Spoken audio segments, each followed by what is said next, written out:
We've come to this place in John's gospel where a critical theme is introduced, and it's a theme of judgment or condemnation. It's the same word in the Greek, and we have two English words to describe it.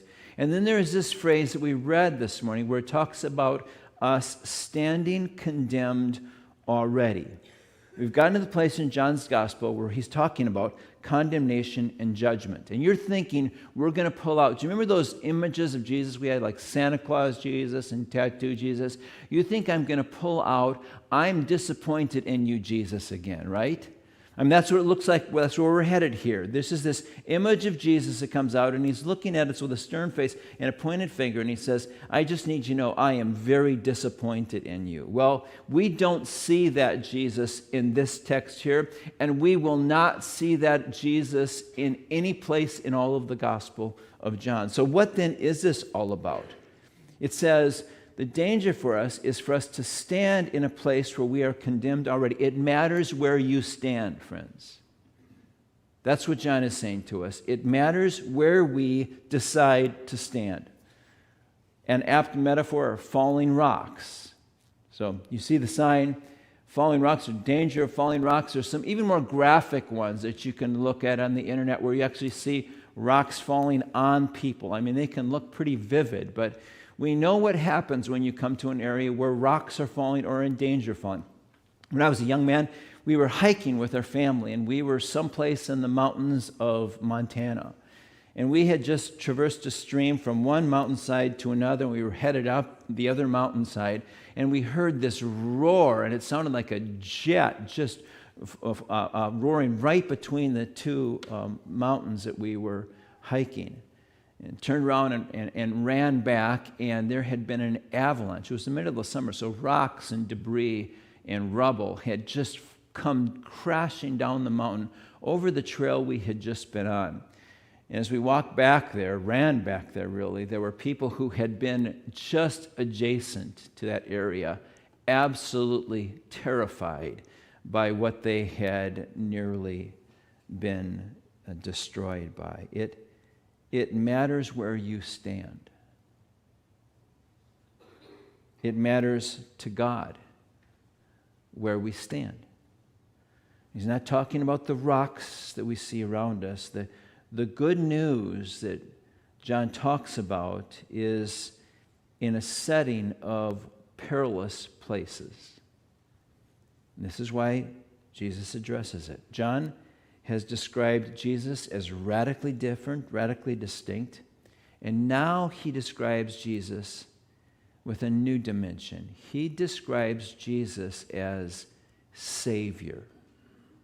He's the one who saves, it says here. Now, we've walked through these chapters together, right? And we appreciate he is the one who brings fine wine. We appreciate this gift of a tangible sense of God's presence, that he is the temple now. No entry fee. Anyone can have access to the God of the universe. We appreciate a teacher who speaks with authority about spiritual life. But Savior? Yeah, that's where John heads. In verse 17, it says that he was sent by God to save the world. You know what the definition of the word world is? The world. It's all of us. That Jesus was sent by God to save all of us. And then there's this invitation in verse 21 where it says, but whoever comes into the light. And that's what I want to take some time to look at, this but whoever comes into the light. Why do we need Jesus? The text tells us we need Jesus because we stand condemned already. Now, please don't walk out. Please don't check your email. Please don't update Super Bowl odds. Just kind of stick with me, all right? And let's kind of walk through this together. There are three essential elements or three essential themes around this. Whoever comes into the light. What does it mean to come into the light, as John is saying here? Well, the first element is the element of darkness. There is light and there is darkness. And what Jesus is describing here are the realities of human peril. That's what he's addressing, the reality of human peril. Now, we already have indications of what this peril is. In the first chapter, it talks about the light that shines in the darkness. And we know what the metaphor, we know what is meant by darkness. I mean, you walk into a dark place and it's characterized by danger. There's risk there because the threats can hide in that place. It's characterized by stumbles and falls and the wounds that come from that. That's what happens in darkness. It's characterized by confusion. Which way is up? Darkness is characterized by immobility. I don't know which way to go or to turn. You see, all of those images or notions of darkness is what's being talked about here under this theme of peril. God is saying to us, there is peril in the world, and we're saying, yeah, we know that. So this is simply acknowledging the need to deal with the darkness or have the darkness be dealt with. And I think one of the things that's hard for us with this is just this notion that everything is grand and good, and people are wonderful. You know what my probably favorite song is? What a Wonderful World. When Louis Armstrong sings that in that gravelly voice. That's just like my favorite song. And I believe it's a wonderful world. But even embedded in that, there's peril in this wonderful world. And if we take the time to be able to look around and with a discerning eye, notice what's going on, we can actually see it. One of my favorite professors in grad school, D.A. Carson, talks about this issue of peril, and he references the genocide that occurred in Germany in World War II. Listen to what he says. One of the significances of the Holocaust was that it was done by Germans, not because Germans are worse, but because before the Holocaust, just about everyone in the Western world thought them as the best. They had the best universities, the best technology. They were producing some of the best scholarship in the world and were leading the flock in so many ways, which is another way of saying that the nation at the philosophical peak of Western enlightenment, those values led it into genocide. Stunning, isn't it really?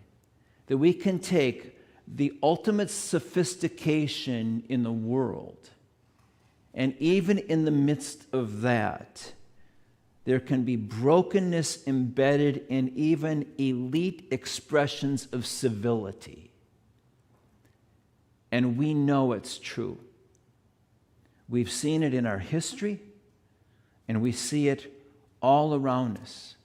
In every corner of this wonderful world, there is peril that too often brings harm. And it's not merely around us, it's not merely in our systems and in our governance and in our civility, it's also actually within us. It has infected us. I was told at one point in time that there was an article in the London Times, and it was this question and answer, and they were asking scholars questions that they wanted to get answers to in the Times. And a question came by, and the question was asked is, what is wrong with the world? And G.K. Chesterton responded to it, and this was his response. Dear sir, I am. That's what's wrong with the world.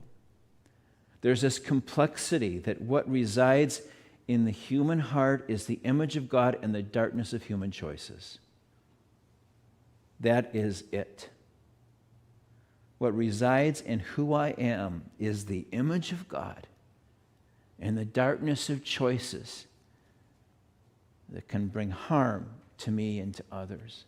You see, this peril is most serious peril. It is beyond all human capacity. Eugene Peterson, in his translation of Paul's words in Romans 7, listen to them. But I need something more than rules. For if I know the law, but still can't keep it, and if the power of sin within me keeps sabotaging my best intentions, I obviously need help. I realize that I don't have what it takes. I can will it, but I can't do it. I decide to do good, but I don't really do it. I decide not to do bad, but then I do it anyway. My decisions, such as they are, don't result in actions. Something has gone wrong deep within me and gets the better of me nearly every time. That's what we're talking about here. And so John introduces Jesus into this world filled with peril and says, He is the one that saves. Now get this, not the rules, not an organization, not your church, not your denomination, not your small group of friends. Jesus. It's just as blunt as that. In the midst of all of this peril, overwhelming, serious peril, there is one who saves. And it is Jesus. This really shouldn't be a surprise to us. John said it in chapter 1. John the Baptist actually is quoted here. He says, "Behold the Lamb of God who takes away the sin of the world." The lamb was a feature in the sacrificial system. It was meant to be slain to protect those who offered the lamb from condemnation.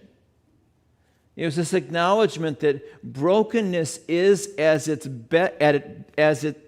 its bedrock essence, a stain that only God can remove, a societal flaw that only God can reverse, not religion, God. This is what God does. There is no reason for a Savior if there's nothing to be saved from. The promise of salvation implies the peril of our circumstances, and there is plenty to be saved from, around us and in us. We see it all around us if we pay attention to it. From his prison cell, Dietrich Bonhoeffer wrote, "Nothing that we despise in the other person is entirely absent from ourselves." Nothing we despise in the other person is entirely absent from ourselves. Now, I've got to stop here for a minute and just highlight this. This text is not shame on you. This text is not saying you are going to be sorry if you don't. We've not read that here. Don't put it in here. This is merely a declaration of the darkness of the world. And we read in verse 17, "For God did not send his Son into the world to condemn the world, to condemn you, but to save the world through his Son." This is not... Did any of you see those billboards, it must have been 10, 20 years ago now, where they were sponsored by an organization. One of them was, "Love the wedding, invite me to the marriage," signed God. I mean, I kind of like that one. And then there was another one, and it was this. It says, "Don't make me come down there, God." I mean, I thought the marriage one was good, but that "don't make me come down there" is just completely refuted by, "For God did not send his Son into the world to condemn the world," right there in John 3, verse 17. And how do we know that's true? Because the context lets us know that. And here's where I want to go next. Here's what John wants us to know about God. In the midst of all of our brokenness, he wants us to know we are loved. In fact, did you know he leads with that? Before he even talks about the issue of the peril we're in, he talks about, "For God so loved the world that he gave his Son, that whoever believes wouldn't be devastated, would not perish." You know, there are two ways for a person to communicate that they love you. One is, you've been pretty bad. Can you imagine as a parent, you just really have messed up. You knew that was wrong. You did it anyway. I don't like that, but I want you to know I love you anyway. I mean, that doesn't really sink in very deep, does it? What about the counterpoint to that? What about, "I love you. I cherish you. My affection for you is endless. Can we talk about the stuff that's messed up? Do you see? There's a difference between both of those, isn't there? And what we see in John 3 right here is God saying, you cannot know the depths of my affection for you. Can you actually feel that? Can you actually accept that as words on a page that actually are transported to your head and your heart? You can't begin to imagine my affection for you. This is where John starts. For God so loved the world that he gave his only Son. Now, can we talk about the stuff that messes up your life? That's where we are. So this transcends from darkness as a theme to affection. The primary context here is God's love. Let's remind ourselves of where this comes from. We've already been there. It's that wedding feast where Jesus sees a bride and a groom prepared to be shamed because of the scandal of not having enough wine, and stepping in so that there is no shame but a glorious story instead. It's right there. It's in this temple narrative where God says, you don't have to wait until the temple's built. It's been decades. It's going to be a few decades more. 3 days is all I need. 3 days, and your communion, your relationship, presence of God in your life will be right there through me. And guess what? You don't have to buy it. And then we get to this conversation that Jesus has about this gift that is born, not created, not manufactured, not done by your own effort. It's just absolutely this gift given us by God. So by the time we get to this point, it is no surprise that we read these words. For God so loved the world. And everything about the brokenness of life follows on as an affirmation of this love. Even this warning is the gospel. God tells us the truth about our brokenness. This is God's love. This is God's affection for you, friends. He's going to tell you the truth. There are two stories, I think, that are helpful in this. First is something that happened last February. Perhaps you remember that train crash in Palestine, Ohio. It was just a year ago. And 20 cars were filled with toxic, I think it was vinyl chloride. And 10 of those cars were so bad off that they decided to do a controlled burn to get rid of them. Turned out to be a really, really bad idea. Toxic waste all over the place. Here's a cartoon that came out in the local paper. Who beside the thousands of rail workers who warned us about this exact scenario could have possibly seen this coming? It was kind of like, didn't you know it was coming? And then even afterwards, there was this frustration about, didn't you care about this? Why didn't you tell us that the terrain of this place would harm us? And it's appeal for, didn't you care about us? And that's what we see here when God says to us, friends, the place you're standing, you don't want to be standing there. The peril in the world, the chief misunderstanding in the world is this notion that God doesn't love us, care for us, or be willing to surround us with his affection. So here's another one. When Beth and I were first married, we decided to get a dog, a golden retriever. His name was Connor. He was actually the best dog we've ever had.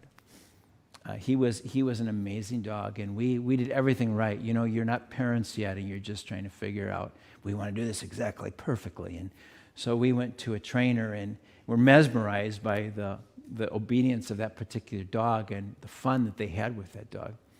And Connor, we were enjoying Connor, and then Connor began to dig holes. I mean, we had holes all over the backyard. It was just driving us crazy, this dog was. So we went to the trainer, and we said, well, what do we do about it? And the trainer says to us, here's what you do. We oftentimes will just shame the dog. Here's what you get down with the dog next to the hole, and you point to the hole. Connor saw the hole. And you know what you do next? You hit the hole. No. That's what you do. You actually literally hit the hole. The dog's looking at me like, are you crazy? But what you're doing is you're telling the dog, we don't like that. It's not an issue of shame. It's just communicating to the dog, this is going to ruin everything if you do this. So get this straight. We don't like holes. God is doing something like that for us when he addresses these issues and he says, you know what? We don't like that. I have come that you might have life and that you might have it to the full. Let's just shame that right now so we can be clear on what matters most.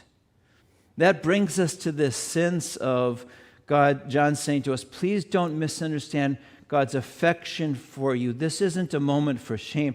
This is a moment of realization that there is something far better for us. And that brings us to this third element of it, and that is relationship. There's invitation here and throughout the rest of this account as we walk forward in the next couple of weeks and months. And the solution to our peril is not simply stop digging holes, but make sure you get this. The solution to our peril is draw near to Jesus. It is not stop doing that or that or that. Oh, watch out for that. The solution described here is don't stand over there. Draw near to Jesus. Make Jesus your core identity. I mean, there's the billboard, isn't it? Where Jesus is saying, don't stand over there. It says, you stand condemned already. Don't stand there.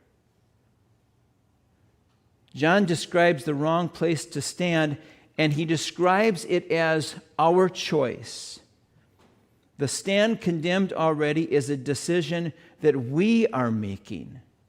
We have decided to do a pin drop of our lives in Palestine, Ohio, and it's a bad decision. That's what's being said here. Contemporary Jewish thought of the time was, and judgment's a common theme of that contemporary in that time Jewish thought, and it was thought of as the judgment of God that would take place in the last day. Very, very common. But John is modifying that understanding to this Jewish audience right now. He's modifying the standard notion of judgment. And the perfect tense used in this text gives it away in verse 18. Stands condemned already. Our peril is here and now. It is not God who is going to judge us in the future. It is a decision we have already made that's affecting us in the present. That's what this text is saying. Listen to the comments of Gary Burge on this. John is not saying that God has decreed that men who do such and such things are condemned. It's not God's sentence with which he is concerned here. He's merely describing the outcome of our choice, true now and continuing on. If you choose darkness, with it comes devastation. Your condemnation is determined by that choice you are making. That's what Jesus is addressing here. Don't do that. That's going to ruin your life. Some ask, why is God judging me? A wiser question is, why have I refused his love? That's the question. Why is God judging me? Friends, God's purpose is not condemnation. Why have I refused God's love? Yes, why? Because God's purpose is relationship and wholeness. So John here highlights a decision we're all called upon to make. here and now. A continuing state of destruction and devastation. If you stand here, that's what happens. Or a continued state of relationship. If you stand here with me, let me show you what will happen. Whoever does not believe stands condemned already right now because they have not believed. God is not the one with a decision to make. You are.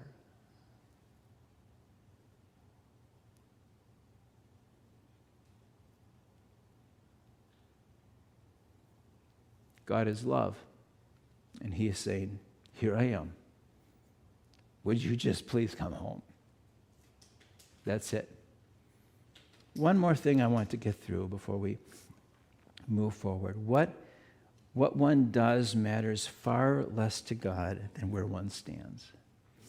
What one does matters to God far less than where one stands. With Christ's death, all human choices but one have lost their existential peril. The darkness of standing at a distance from Christ is the essential choice that needs to be recalculated. What one does matters to God far less than where one stands. There are two audiences for this account. One of those of us who have friends whom we long to introduce to this Christ who is a provider of fine wine and abundant grace and unsurpassed wisdom. The danger here is that we see the choices they're making as the problem they have. I don't care what's on the list of the choices your friend are making. It's not the issue. The issue is there is this one who loves them dearly that wants them to stand close. That's it. We don't have to point anything out. Anything we see that a choice that a person is making is an indicator of just one thing. They haven't figured out where to stand yet. And that's it. It's a judgment-free zone because of the cross of Christ. And so all we need to do is say, let me just help you come over to where I've learned to stand in my life. It's good over here. The second audience are those who he would say, you know what, I guess I really still am standing over here. I really want to, I really respect, I really appreciate, boy, someday I hope to. And yet the invitation here is, why don't you just change your pin drop right now?